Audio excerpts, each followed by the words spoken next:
All right, algo learners, welcome back. Here is just as a recap, this is the back test that we performed last time with regards to our 200-day moving average algorithm. And you can see our annual returns were just a shade above 14%. The cumulative returns, 415%.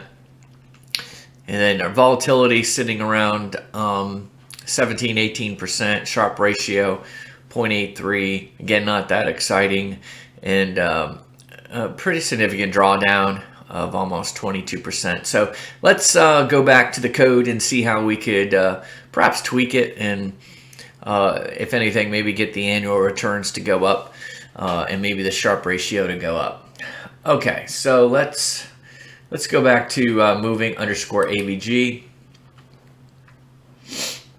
And so let's do a couple things here. Let's drop our moving average to, instead of 200 days, let's drop it to 50.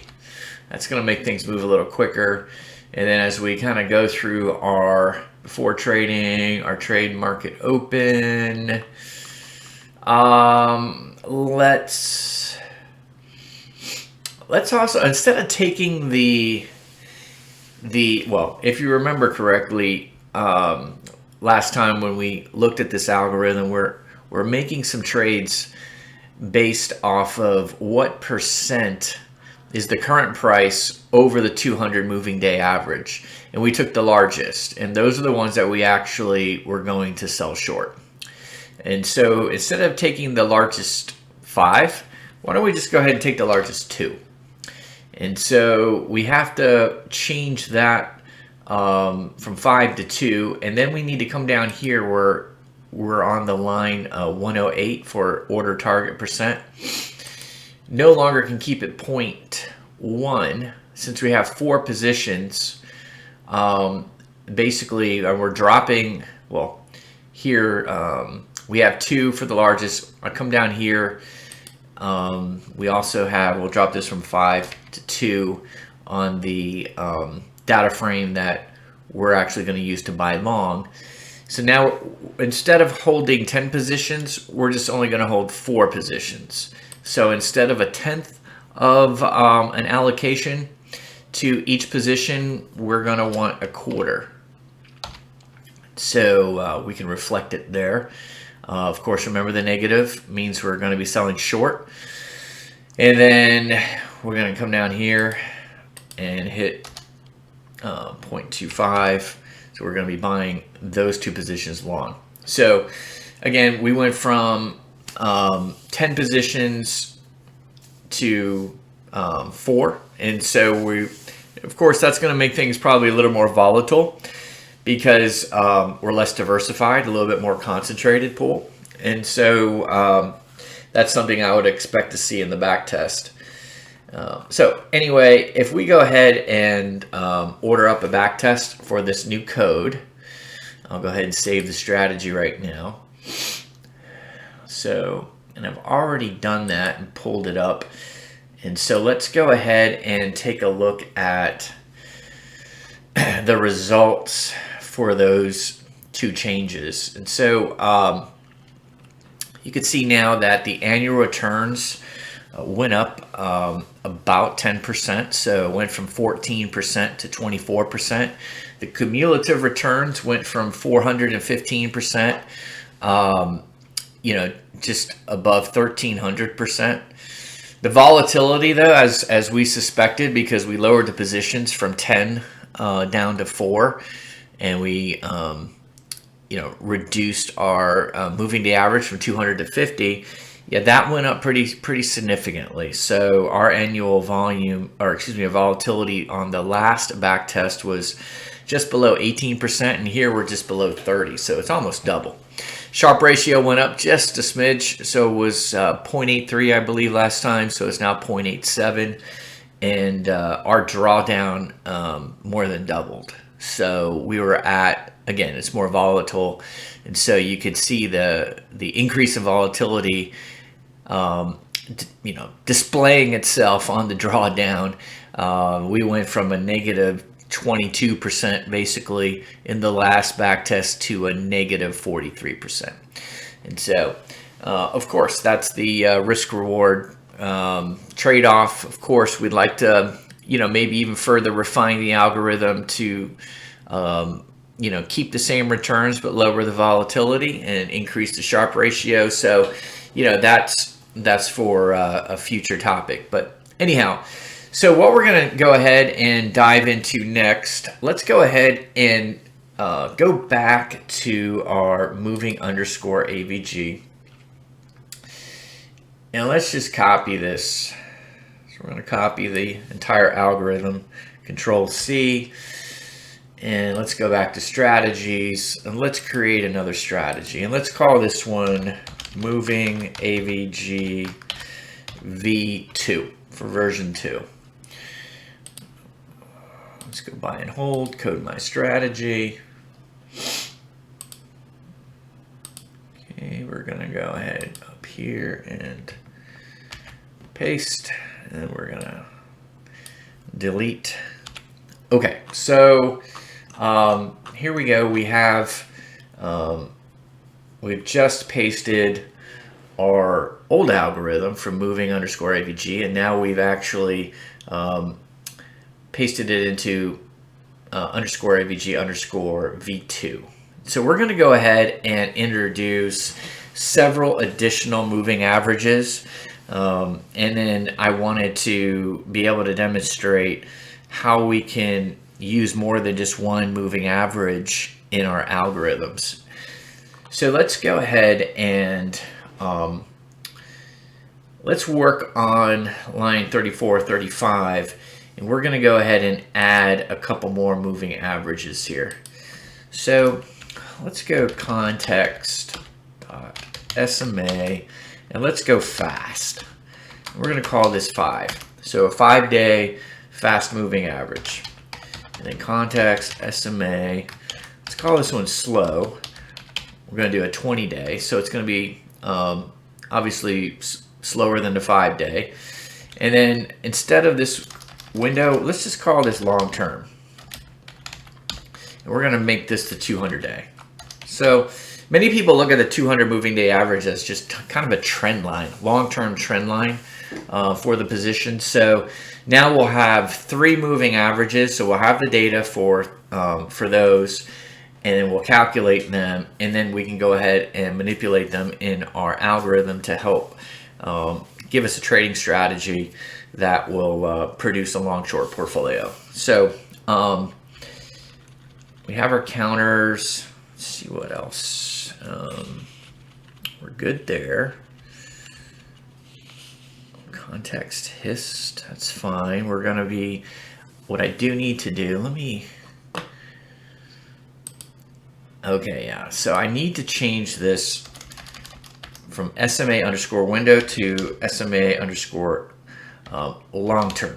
So we're still going to want to pull 200 days worth of data in before the trading starts to compute our 200-day moving average, but we're also going to use it to compute our other moving averages, and you'll see how we're going to do that in a minute.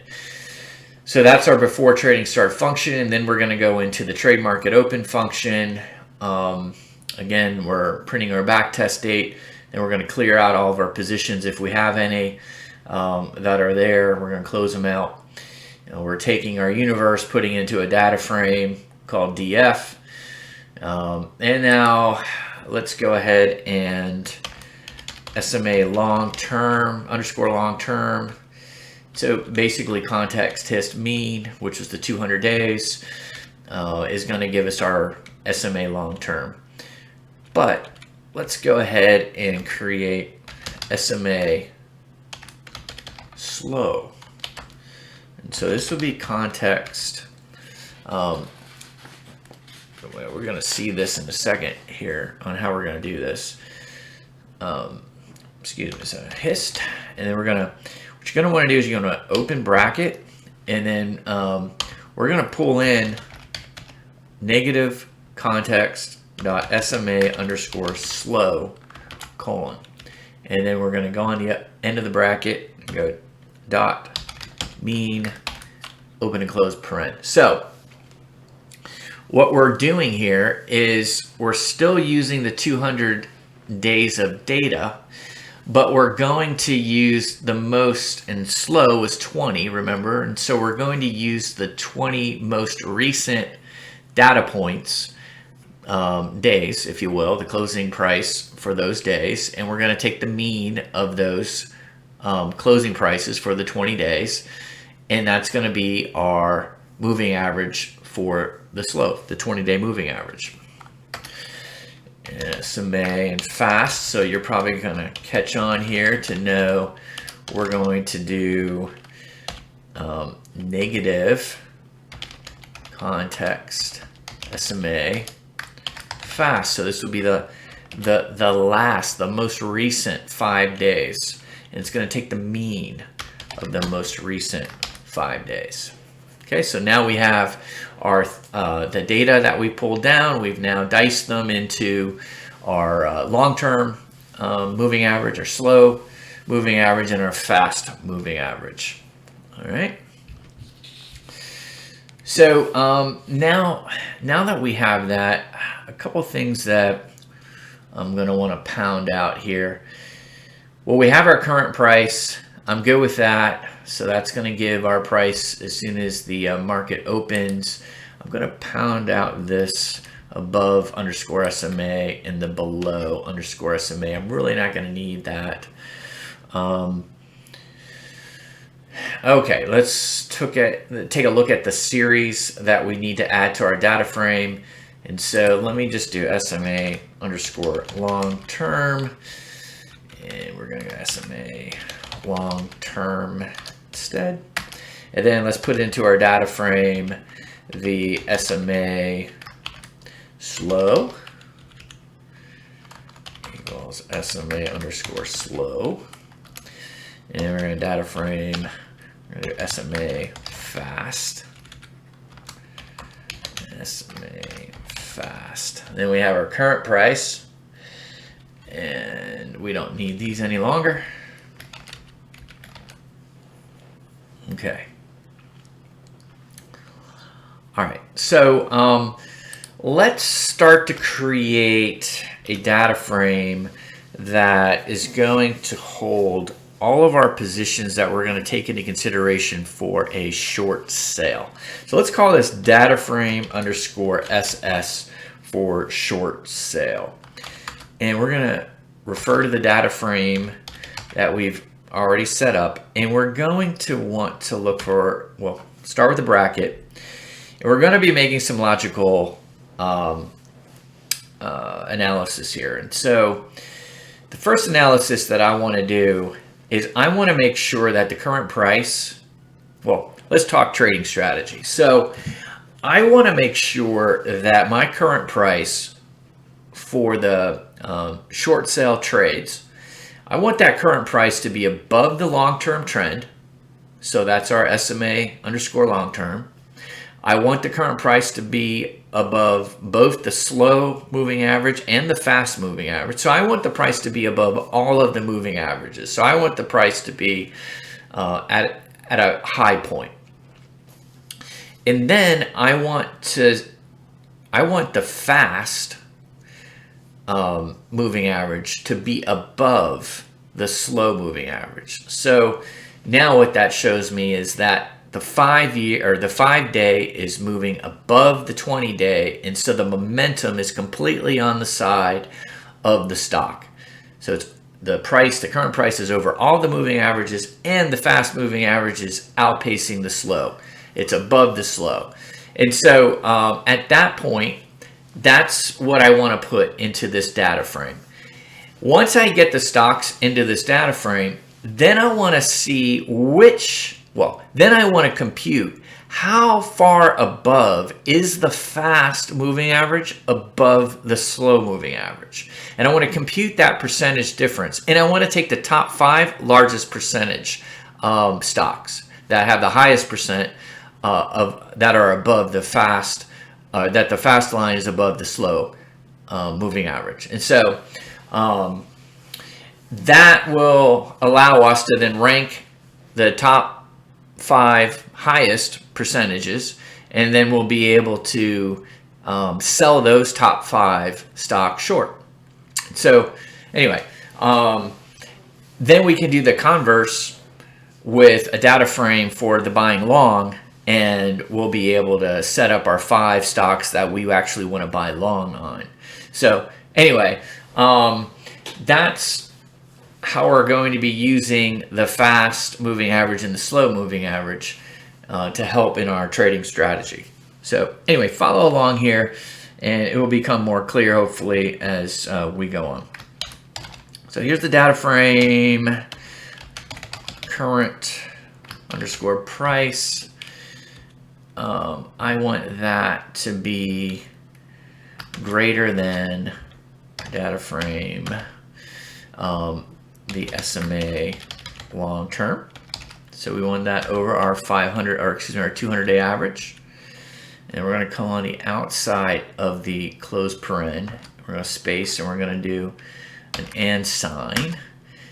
I'm going to create another parentheses. We're going to do data frame current underscore price. I want that to be greater than data frame of, whoops, bracket, open, quote, a single quote, SMA, slow, and then come on the outside of that closed paren, and data frame current price. We want to see that above data frame SMA fast. All right, so now we have our price that are above all of the moving averages. So if all of that happens, and then we have one more condition, and this condition is where I want the fast moving average to be higher than the slow moving average. Okay? And so we want to go ahead and take all the stocks that meet those 4 conditions and put them in this data frame. And so that data frame is going to be called DF underscore SS. And so what we're going to do, we now need to create another column in this data frame. So data frame underscore. So remember how to do that. We're going to put in a bracket and then single quote, and then the name of the column that we want. So let's go percent. Let's do just fast over slow. So the percent that the fast line is over the slow line. And then we're going to go ahead and DF underscore SS. And so here we go. Here's our SMA fast. And we're going to go ahead and subtract SMA slow. And then we're going to divide that by SMA slow. All right, so this will give us the percentage, just a percent of how much greater is the fast line above the slow line in percentage terms. And we can now rank the stocks from highest percent to lowest percent. And so what we're going to do at this point, I do want to print out the length of this data frame, because I do want to see how many stocks actually populate this data frame. I just want to see it in the log. And then let's go ahead and create a list of our short trades. So our list of our short trades is going to be from our data frame SS underscore SS, and we're going to go ahead and rank our percent fast over underscore slow, and we're gonna take the largest 5. All right, so we're we're basically going to rank from highest to lowest in terms of percentage that the fast moving average is above a slow moving average, and we're going to take the top 5. The idea here is that it's gotten ahead of itself, and so basically the stock, its 5-day moving average is just driven way higher than the 20-day moving average relative to all of the other positions in the universe, in our stock universe here, and in our data frame. And because the current price is over all of the moving averages as well, that things that we're suspecting that that maybe this stock has gone too far too fast, and that perhaps it's a good candidate to sell short at this point. Again, it's a mean reversion strategy, and that's something that we'll see if it's successful or not. And so those are our list of short trades. And so I'm going to go ahead and print short trades. We're going to go ahead and just print it out, short trades. So this will show, forgot the underscore. This will allow us to see that. And then remember how we go ahead and trade. So we use basically a for loop. And so for the security ID in the short trades dot index colon, we are going to order target percent or stock ID, and we're going short, so we start with a negative 0.1, so basically a tenth, because we are going to do a we're also going to create a data frame for the buys, for the buy trades. And so we're going to have 10 total trades. And so each position will weight equally for a tenth. And so each position will get basically 10% of the cash to be able to place the trade. So let's go ahead and actually, I do want to do one thing here. Let's see. No, I think I'm going to go ahead and leave that alone. Let's go ahead and go to the data frame for the buy longs. Just going to hit BL for buy long. And so we're going to use our DF data frame. And I don't necessarily like to do all the typing and all this over. I'm just going to do some cut and paste. You okay with that? I'm going to come in here and copy this remainder of the line, Control C, and then we're going to go ahead and hit Control B. Naturally, my arguments aren't right. So, all right. So again, the trading logic for our buy trades. So our buy trades. So I want the current price to be below the long-term trend. I want it to be below the slow moving average and the fast moving average. And I want, basically I want the fast moving average to be below the slow moving average. So, we want this stock to be really, have been really driven downward and ready for a rebound. And so here we go. I have to change these logical operators. So here we go. Current price needs to be less than the long term. Current price needs to be less than the slow line. The current price needs to be under the fast line or less than. And the fast line needs to be under the slow line. And so that will give us our data frame of our buy trades. So again, let me copy this from up here. Actually, you know what? Let me just copy the whole thing. I don't want to be, confusing, but I just want to be a little bit more efficient. All right, so here's how we have to edit this, right? So we have to do DL underscore BL for buy long. A percentage fast over slow? No, we want the percentage of fast that is under the slow. And so here we go. We can't forget our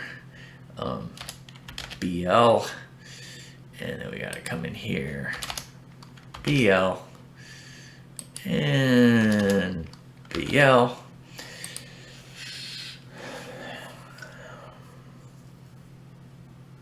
Okay. And then we're going to go ahead and put the length of BL. Short trades are going to be DF underscore BL and fast under slow. All right, so let's look at this. So if the fast is going to be less than the slow, so that means that this will be a negative number, okay? So let's just say fast is at $5 a share and slow is at $10 a share. So this is going to be a negative 5 divided by 10. And so that's how we'll be able to, it's going to be a negative number. And so the larger the negative number will be, you know, the one that we want to pinpoint. And so basically the larger the negative number, which really means the smallest and smallest. So we want the smallest. So basically, which means we want the largest negative number. And so we want the 5 ones that have the largest negative number, and we're going to rank them. And so this is going to show us, give us basically the 5 best stock opportunities to for our buy trades. Again, if we buy into the fact of a mean reversion, right? This is not a momentum trade. This is mean reversion. Okay, let me just finish this out. Okay. And remember, we have to remove the negative because now we're buying long. Okay.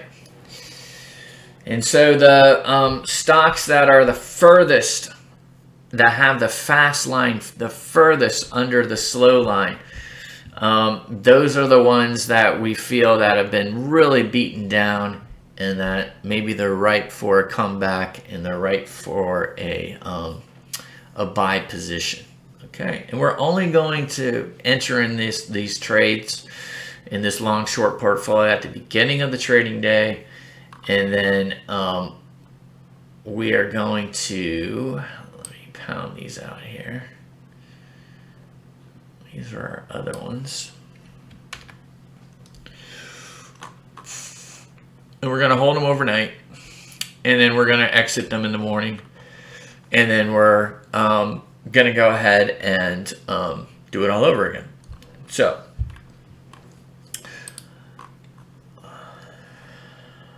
let me just make sure I got what I'm looking for. Okay, so I think we've got our trading logic coded, and we shall see. So we have our short portfolio spelled out. We have our long portfolio spelled out.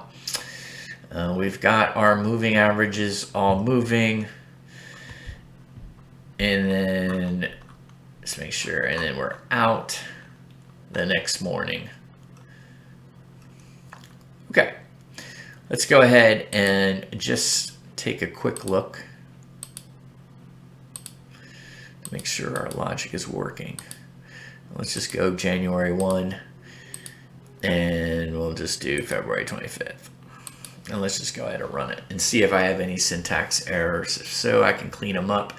Okay, line 98. And let's see what I did wrong here. 98. Oh, there's an extra bracket. Bingo. Okay. was saying that was going to be a difficult one because I did cut and paste, so I would imagine that I probably get some syntax errors here because of my cut and paste job. All right, line 90.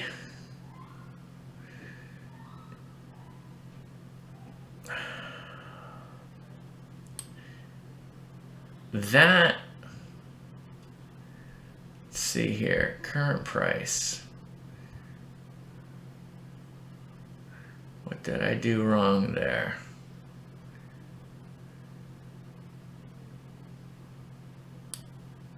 Oh, all right. So, right here, I had a column.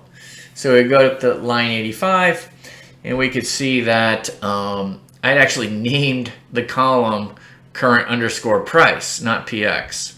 So now that should work, should take care of that one.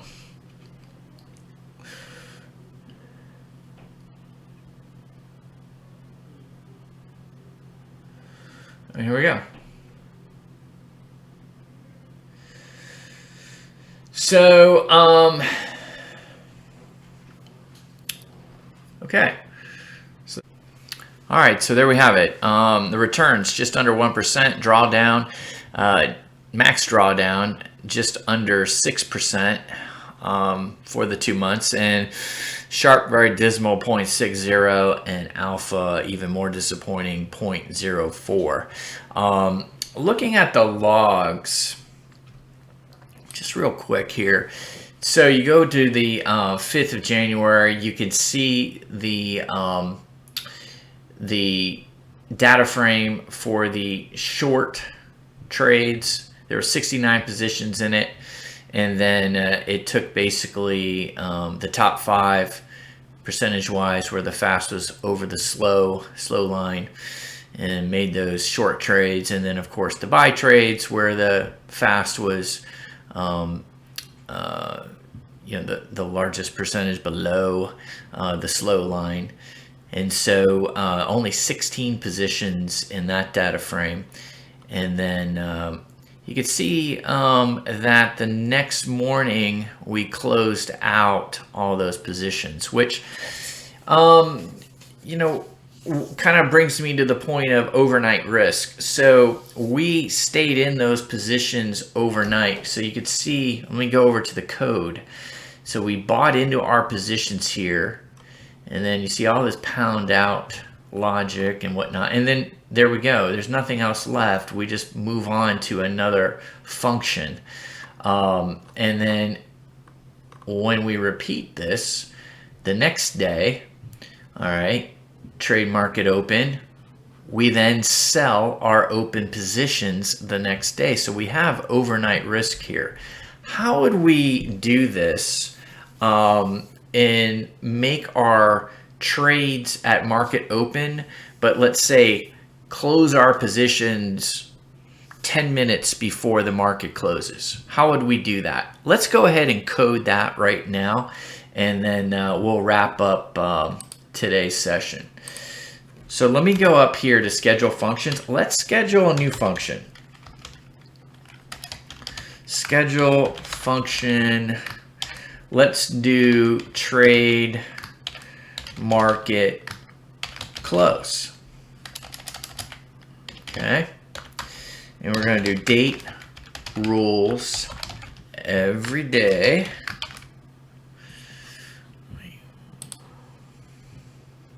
Okay. Oops. All right. And then we're going to do time rules market close open paren minutes. Let's do 10 minutes before close. That's how we so we're going to call this function trade market close is going to come into play 10 minutes before market closes. So let's go ahead and create that function. And we're going to put that function right here after all of our pounded out logic. So we're going to define trade market close. Let's get our context and data. All right, so what are we going to do here? Well, I want to see the actual time that we're pulling this function into play. So let's go back up here to trade market open, and let's just go ahead and grab all this with Control C. So I'm getting our backtest date and time, and then I'm also getting the logic for closing out all the positions. So again, Control C, and I'm going to come down here to our trade market close, hit my indent, and then I'm going to go Control V. And so, okay, so what should happen 10 minutes before close, it's going to print the date and time. So we'll be able to see that it's 10 minutes before close. And then it will take basically our 10 positions, because the length of our portfolio is going to be greater than 0. It's 10. And so it will then do a for loop for each of the 10 positions and close them out. And it will print each position and telling us that it's been closed. And so then we won't have overnight risk. We've sold 10 minutes before the market closed, and then the next day we do it all over again. We start before trading starts, we pull in our data, and then the market opens, we go ahead and print the backtest date. If we missed any positions that remained overnight, we're going to sell it off in the morning, so we'll still keep this logic there. And so just in case a position slips through, we're going to sell it right out of the gate. But typically this logic won't be executed, but we'll just leave it in there anyway. It doesn't hurt. And then we'll just go through our logic. So now that we've taken out overnight risk, all right, let's rerun our 2-month scenario and see if it changed anything.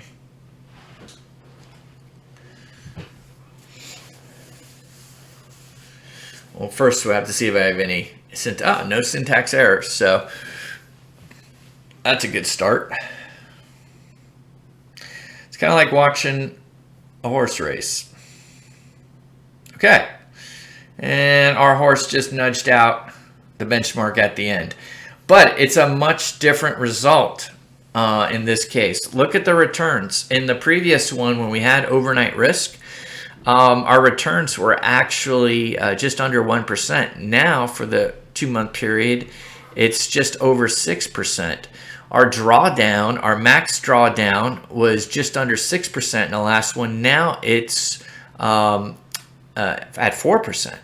Sharp ratio, much more respectable, 2.98, and alpha, much more respectable at 0.42. Now, just a 2-month period, I do recognize that, so we just can't say that this sharp of 2.98 will hold for a long duration on a back test. But I just wanted to show that if we took out overnight risk and be able to just open our positions at the beginning of the day and then close out our positions 10 minutes before market close, and eliminating that risk, it actually worked better to take out overnight risk for these 2 months. So anyway, if you like this video, go ahead and hit the subscribe button. Our next session, we're going to go over moving average crossover. And so now that we know how to pull different moving averages and create different moving averages, we're going to go ahead and be able to see the, we're going to be able to track when the fast moving average crosses above or below the slow moving average, which will trigger a buy or sell signal. And we'll be able to make trade decisions based on that crossover, and we'll be able to create long short portfolios with that information, and we'll see how that works out on the back test. So stay tuned for the next one, and I hope you enjoyed this one. Remember, you got this.